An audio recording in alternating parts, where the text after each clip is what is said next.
घोड़ाबारी में सिंधियाना news network के reporter Syed Shah ख़ालिद ॾातारी मूजिब घोड़ाबारी हायर सेकेंडरी स्कूल वर पारां सकाफ़ती रैली कढी वई।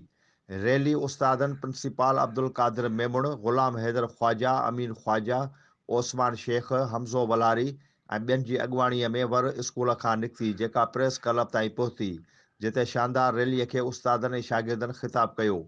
रैलीअ में शागिर्दनि सकाफ़ती लिबास पारे क़ौमी गीतनि ते रक़्स कयो। उन मौक़े ते शागिर्दनि जो चवणु हो त सिंध जी सकाफ़त 5000 साल पुराणी आहे। सिंधी क़ौम दुनिया में अमुन पसंद, मोहबती ऐं महिमान नवाज़ तौरु सुञाती वञे थी। उन सुञाणप खे बरक़रार रखण लाइ हिन क़िस्म जा प्रोग्राम तमामु ज़रूरी आहिनि। रैलीअ में शागिर्दनि ऐं उस्तादनि सिंधी टोपी, अजरक, पटका पाए शिरकत कई, जॾहिं त शागिर्दनि पारां क़ौमी गीतनि ते झुमरियूं हणी रक़्स पिणु कयो वियो।